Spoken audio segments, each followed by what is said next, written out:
to the Cooler Women's Wellness Tribe, the podcast.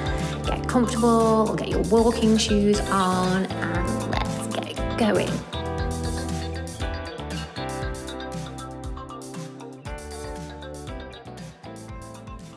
Hello, and welcome to episode number 3. So I'm back from Bali. The plan was to record an episode in Bali. However, for any of you that have been to Bali, we stayed pretty central in Canggu and Ubud, and it wasn't that quiet. So whether there was a scooter going past or the main issue in Ubud was the frogs and the lizards. So when I went to record, there was some lizard in the background or whatever creature. So back home today, getting on with it today. I was going to do today's podcast on morning routines and sharing a little bit about the importance of those and what I do. But then when I was on the plane, I sort of was thinking about, what I was going to say, what I wanted to talk about. And then I changed my mind. And I thought what I would do is, I know I've spoken a little bit about my story, but I listened to one of my friend's podcasts and I was sort of inspired to, be a little bit more vulnerable, open, honest, share my truth. And I really felt inspired by her podcast. So maybe I've stolen an idea there. But yeah, I wanted to share today just a bit more about me, why I do what I do, all about taking a leap of faith. So yeah, a bit more of a vulnerable, personal podcast for me today. And so that's what I was feeling coming back from Bali. I guess I'm going to share a little bit about my past dreams, present dreams, what's happened to me, what made me make a massive U-turn, start my own wellness business, leave my teaching career, and a few of the things that I've picked up along the way, especially over the last couple of months where my frequency has literally and metaphorically really, really changed. I guess if one person listening to this is inspired to do something, then my job here is done. I just want to inspire other people to really raise their frequency, to go for whatever it is that you want to go for. Of course, it might not be as extreme as mine, which I don't even think is that extreme, just quitting my job. Like, to me now, it seems quite... Like, at the time, which I'll talk about in a second, it was a big thing, but there's way more extreme things going on in the world that makes this just a small thing. It could be that there's something else that's really niggling you and you want to do it, buy a book, buy an instrument, start a course, start a new hobby, anything that's interested you. It doesn't have to be drastic or edgy, but just making small changes that could be life-changing. And the main thing that I'm probably going to get across as well is that it's never too late and you're never too old. Like, I'm not 20, and I've got, fresh out of university and I've changed my mind about my career. Like, I'm in my 30s. And I spent a long time doing one thing. And I know a lot of people that I speak to my age are really concerned that, you kind of should be, this feeling of you should be where you want to be in your 30s and 40s. You can't change. Once you've made that decision, you cannot change your mind. And today is just a little bit of a reminder of, yes, you can. It's never too late and you're never too old. So yes, what I'll do is just go back. I'm going to go back to myself as a teenager, and I've actually got a letter that I wrote to myself. I think I was about 15, and it was to me when I was 30. And I have read it. I've still got it. It's there somewhere. I remember writing it, and I was obsessed at the time with Sex and the City. So I used to watch Sex and the City, and remember it was on a Thursday night, and it was on at like 10 o'clock, which was really late because I would have only been, when it first started, 14, 13. I was definitely at school anyway. And I remember I'd always be tired the next day, and I was like, oh my God, I watched it, and I used to like really wish I was Carrie Bradshaw.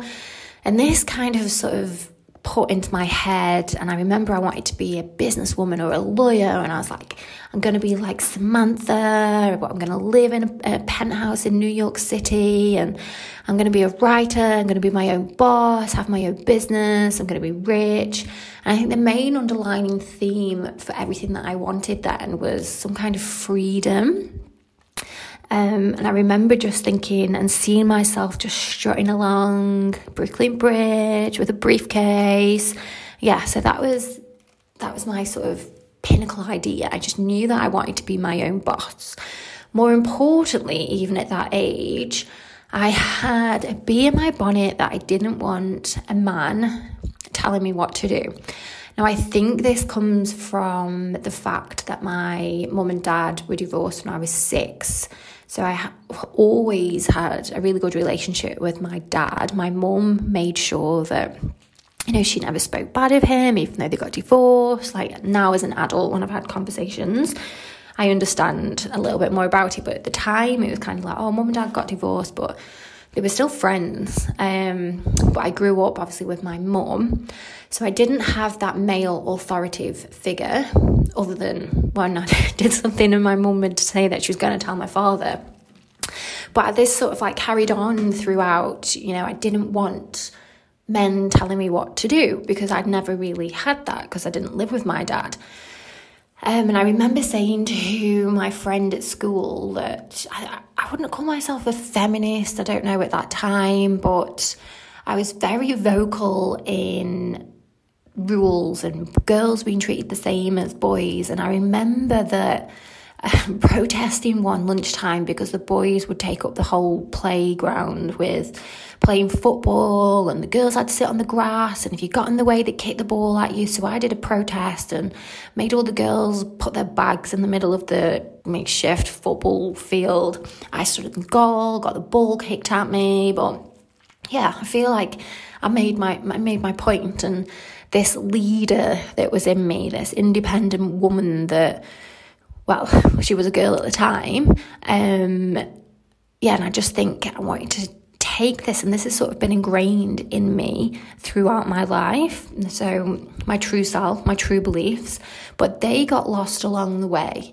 packed in a box and put away as I got older, and not being able to speak my mind for the past 10, 15 years, in the environment that I chose to work in. So this girl who was standing up for her rights and protesting sort of got lost there, these thoughts and feelings. They were lost, but not forever. So what happened then? So after I finished school, of course, I took a business studies A-level, law A-level. So even then, I was still adamant that I was going to be a businesswoman, a lawyer, I'm going to live in New York.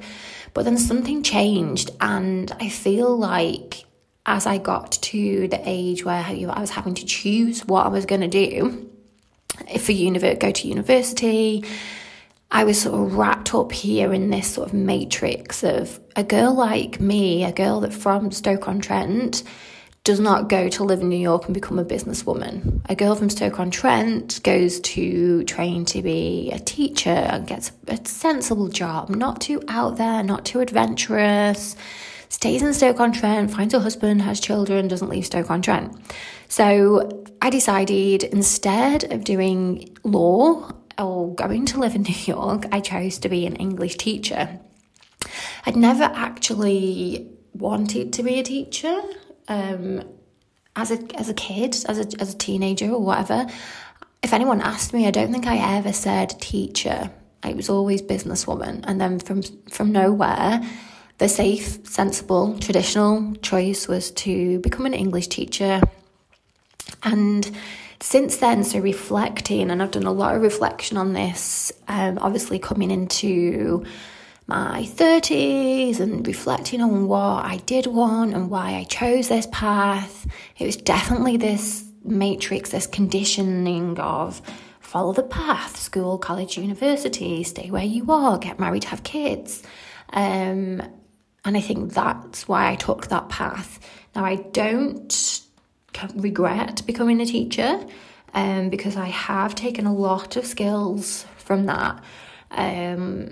So there's no regrets, just lessons learned.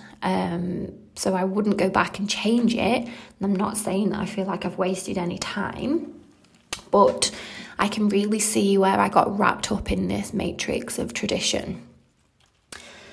So where I grew up as well in Stoke-on-Trent is an area that's very safe, as in most people that I went to school with, their parents went to the same school and they all lived down the road from each other and from where they grew up. And this is perfectly fine, but there wasn't really anyone as a role model to show me how to think outside the box. So again, this is kind of what we should, this word should, this is what you should do, not what you could do. And I feel like when we grow up, it's always, this is what you should do, this is how you should behave, this is how you should dress, not this is what you could achieve, this is what you could be wearing. You know, I can remember going to see the careers advisor at school, and it wasn't like, oh God, back then, we didn't have the internet. Obviously the internet existed, but I don't know if anyone else remembers that you would do a little multi-choice quiz and it'd give you some jobs, and then in a corner of, I think it must have been the library, you'd go and you'd pick the cards for the jobs that there's multiple choice quiz told you, so you'd have the cards. And I feel like, was teacher on there? Like, I can't remember. Whatever was on that card was nothing amazing. And then you'd speak to the careers advisor, and you know, the conversation, I'm guessing it's still the same now, is never like, what could you do? Where could you go? Where in the world do you want to see? It's more, what do you want to be and what university you're going to? And I think a lot of it as well is, what do your parents do? And follow in their footsteps. I wasn't going to follow in the footsteps of my dad because I could actually. He's a Tyler, and my mother didn't have a job when I was growing up. She was a single parent. We're on benefits, and I think this is probably a different podcast for like money mindset. My grandmother was a midwife. She was very high up, so I had her to see that actually a woman can train and do things. But again, that was the path of go to university, train, get your job, stick at it, get a good pension, you retire when you're 60 or whatever it is. You know the path that we all should, and just making the inverted commas there, follow. And yeah, I think when I look back as well, like, no one else ever really spoke about wanting to leave Stoke. I was saying that I wanted to be like Carrie Bradshaw and go live in New York, but again, it's one of those things that's like, oh, it's a dream draw thing. Yeah, and that was the path I took. I went off to university to study English. I did take a few years out because in my head, I was like, right, I'm finishing university. I'm only 7 years older than year 11s. And at the time, I was pretty much really enjoying myself. I was a bit of a party girl. And I didn't want to go into the job. And I remember saying this, I don't want to go into the job I'm going to do for the next 40 years. And even then I had this, I was going to be a teacher and that was going to be for 40 years. And it wasn't, even saying it, even now I think, oh my God, myself then at 22 was like, this is not going to be the thing you're going to do for 40 years. And even when I was starting to teach, I did really well. I got promotions. I was middle management, but I was always like, what can I do instead? How else can I make money? And teaching is a good pay. It's good, but I was always like, right, I'm capped here. You can't earn any more than what the pay scale says.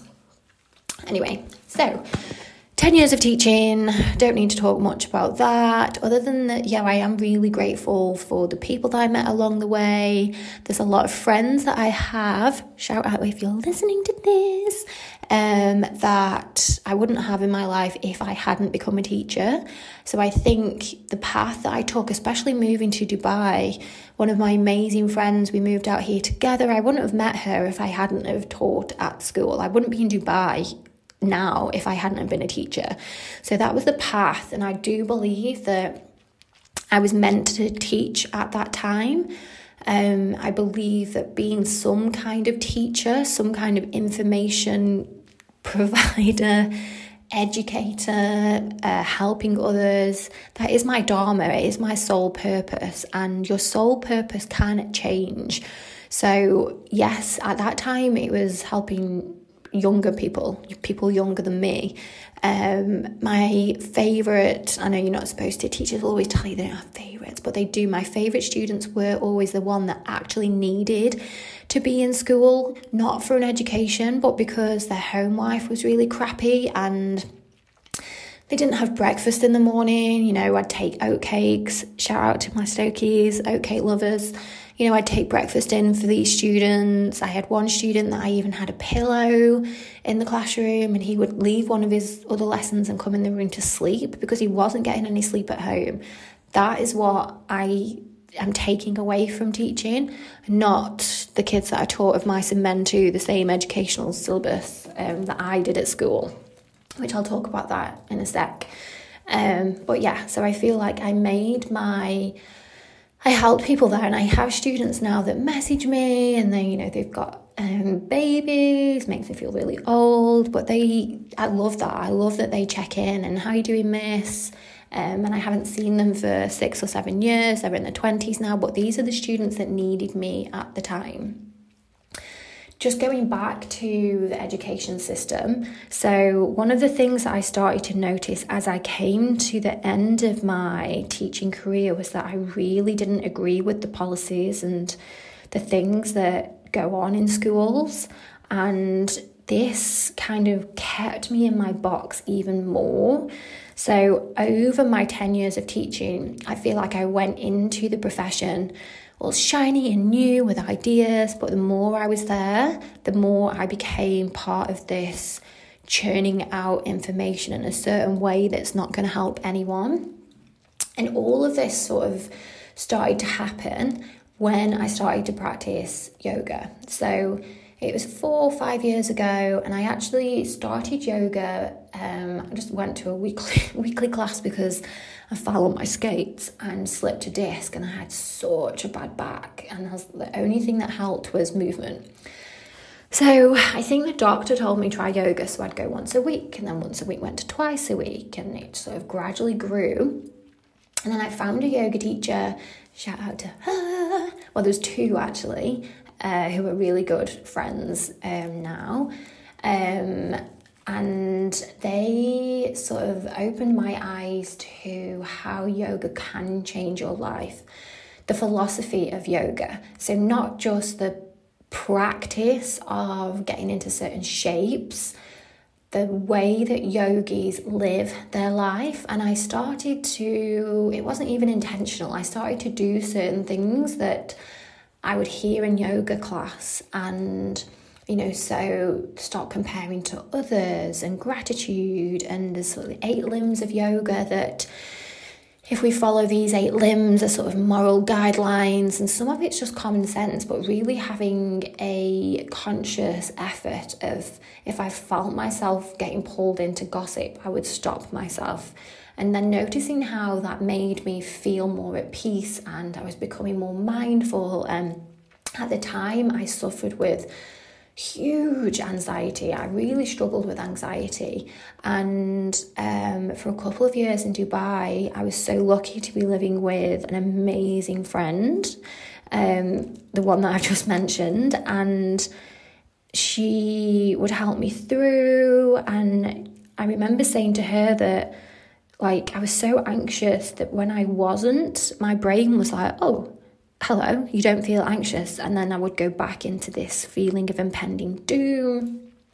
But I'd had this for a long time. I remember living with my bestie in 2008, 2009, and saying that to her, and it was just my normal way of being until I started this yogic, unintentional lifestyle, and the reading and listening, just listening to people talk about things, meditation. So then, and I began inner work and like, why do I feel like this? And it really helped me to overcome some of the things that were trapping me. And as a bonus, I became more physically fit and more flexible as well. And it was around this time, so I'd always also been an avid period tracker. So this 7-day period, I'd know when it was coming, I would know how it would feel. And it was again yoga that sort of then brought me to the spiritual side of a woman's cycle. And all of these things that I would read about and learn about, and I would know that, right, I've got 10 days left of my period, so today I might feel a bit ratty or my intuition's going to be high. I'd sit down and really sit with myself and think, right, what can I do today that's going to help me? And I started to put me first. So following this, at work, I would go in each day and I really didn't want to be there. What I wanted to do was sort of shout to everybody that you all need to calm down, stop stressing out. There's a different world. There's a whole world out there that we can see, and we don't have to be living in this matrix of 9 to 5, working for a man that keeps you in a box. You're not allowed to have opinions. Everything started to change. So it was Christmas 2022, so COVID Christmas. No, sorry, Christmas. It was Christmas 2020, COVID Christmas. I decided I was done. So I got my journal and I wrote my goals for 2021. By the end of the year, handed my notice, make these changes, focus on me, focus on what I want to do, my opinions, my freedom. And that's exactly what I did. So my whole perception of life started to change. The way I was looking at the world started to change. It still is. I'm way more aware of my thoughts, my beliefs, the way that I want to be treated by people and the way that I treat other people. Becoming more spiritual. So becoming, and when I say spiritual, not in a sense of a religious way, but really knowing that you're supported in other ways. So looking at the universe, turning your gaze inwards, learning from the divine, really getting in touch with the divine feminine, which I feel like gives me this sense of power over myself and over what I want to do. So rather than me working for a CEO, I was becoming the CEO of my own life, which doesn't fit when you're working for other people. And working in this big corporate school, working in the education system, it just didn't align with me anymore. Like some of the things that I would think about as I was teaching was why am I doing this? Not why am I sat helping this student that doesn't know this information, but why am I giving them this information? Like these teenagers now, high school children that I was teaching, they're going to probably have jobs that I don't even exist yet. But here I am teaching in the same text of what I learned at school. Why are we getting the kids to sit in rows, to line up? Like this school bell, it's all very draconian. It's very Victorian. Like going to school is exactly the same now as it was 30 years ago, 40 years ago, 20 years ago when I was at school. Like 100 years ago, you line up, you go in, the teacher tells you what to do, you do the work, you get a mark, you're all graded, and all of this was just not what I wanted anymore. So as well as all of this, I also started to look closely more at mental health, how your mind works in line with how your body works. I started to look after my mind more. Again, all of this just stemmed from starting yoga and then seeing that this big world was out there. I realised that I neglected my mental health for so many years, living each day in a constant anxiety, living each day just worrying about things that were out of my control. Worrying about, was I going to get in trouble at work, and who, I'd finish the day and I'd be driving home and I'd sort of replay back the day and think, oh my God, I'm going to get in trouble for that tomorrow. I haven't done this. And, being a teacher isn't just, people talk about teachers' school hours and then, cushy, you get the holidays. If you've had a bad day at school, or you've said something, or a student said something, you can lose, it's 24 hours, a whole night's sleep, because you're worried about going in the next day. Is someone going to say something? Should you have said that? How did it get taken the wrong way? It's really not a job that you just leave behind when you walk out the door. It just wasn't me anymore. So yeah, I was lost. I felt held back.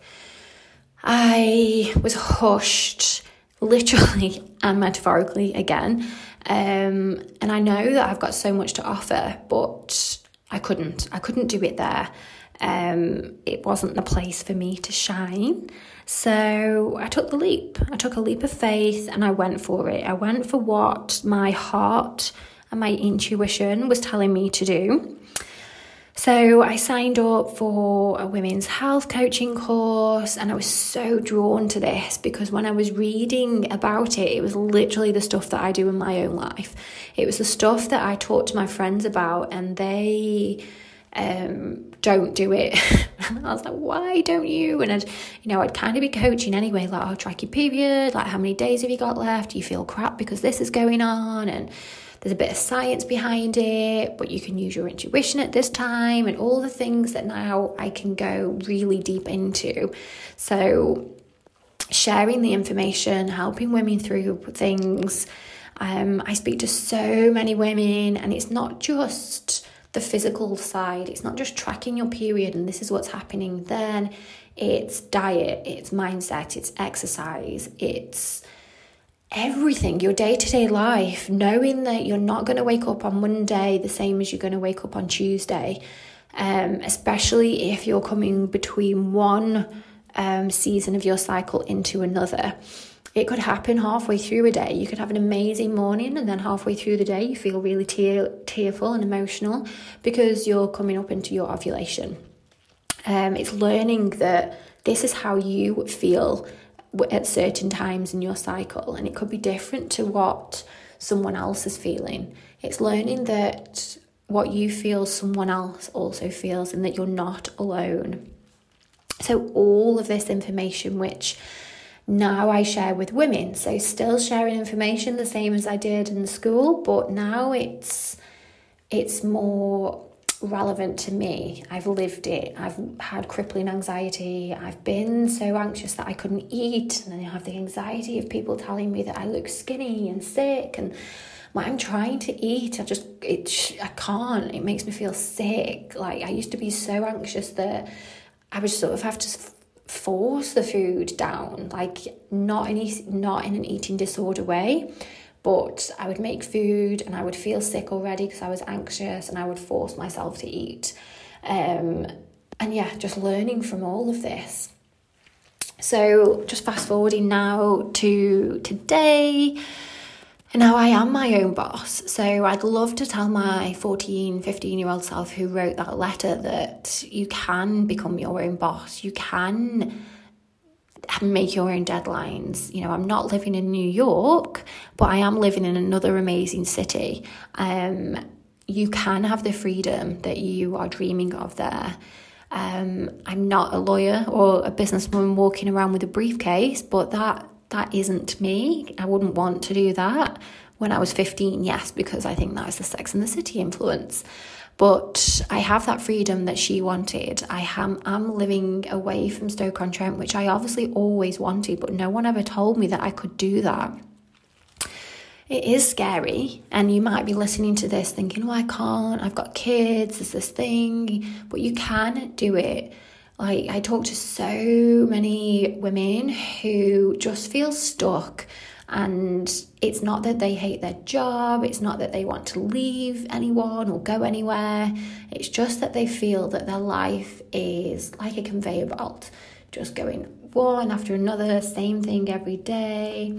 and women with children that adore and love their children, but they do tell me that they've lost a bit of their identity, and it's like the same as I felt, that you're in this box and you're a mother, you're a teacher, I don't know, whatever your job is, you're in this box of how you need to act, what you need to say. And it's just about allowing yourself to come out of the box, taking small steps to come out of the box. One thing that I recently said yes to as well, so I had a coach and a mentor. She is amazing, also has her own podcast, also from Stoke-on-Trent. I was just coming to the end of a 10-week program with her, and she contacted me about a business opportunity. And funnily enough, I'd had my eye on, so it's all around bringing together this. So they partnered with a frequency device, and I'd already had my eye on the device, not for the business point of view. So it's called Healy, and I'd seen it. Basically what it does is, in short, scans your body. Every part of your body has its own frequency. So imagine like a Lego, you built a Lego body.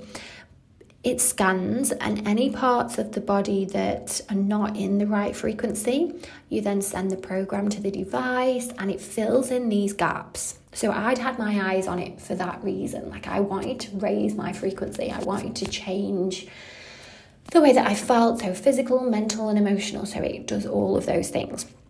So she contacted me, and I jumped at the chance. Because there's also this freedom that I want to have financially. And with this opportunity, yes, I'm loving being a coach and teaching yoga.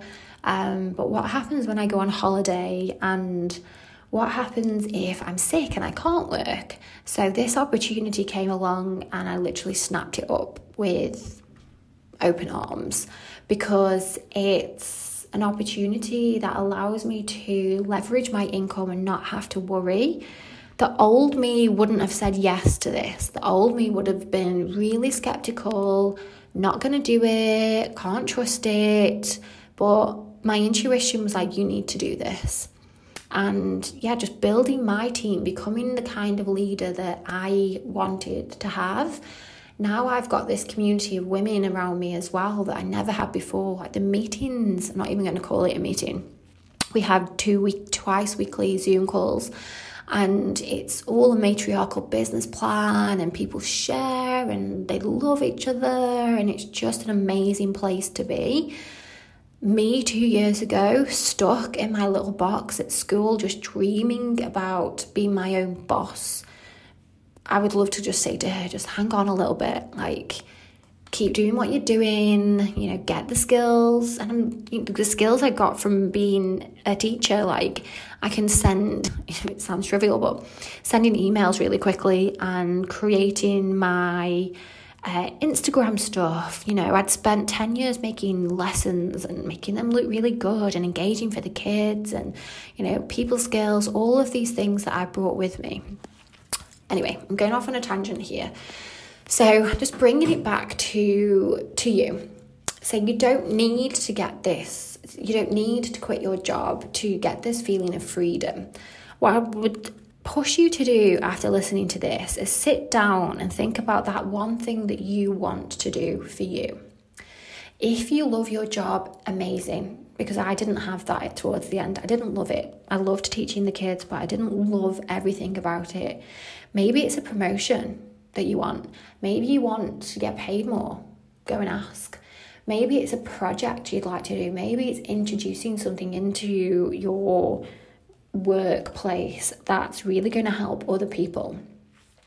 Think about what aligns with you and what lights you up.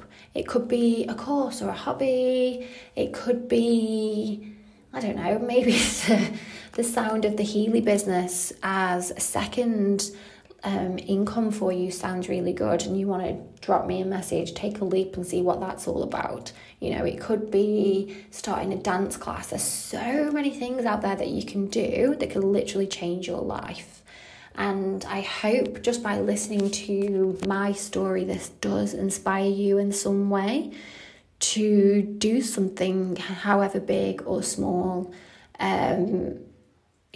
So that's what I wanted to share today. That's what I was thinking about while I was on the plane coming back, that I just wanted to share where I've been, what I've done, and why I'm doing what I'm doing now, because I'm just a normal girl from Stoke-on-Trent who decided just to make a change. Like, as I said, I grew up in a broken family. Mum and dad divorced. My mum was on benefits. I'd see my dad at the weekend. I didn't grow up with a silver spoon in my mouth and, not having... Yes, I now live in Dubai and people have this perception of money, and, it took a leap of faith to move here after a bad relationship. And again, that'll be another podcast that I'll get into. But yeah, just taking that leap, using your voice, not being scared, and just remembering it's never too late and you're never too old. Thank you so much for listening to my story. I hope I didn't ramble on too much today, and I will see you in the next episode. Have a lovely day. Please reach out if any of this resonated with you. I love to hear your stories. Yes, see you soon. And that's it today, everybody. I hope you have a lovely week, and I'll see you again next week. Don't forget, 5 stars, download, tell your friends. You're amazing.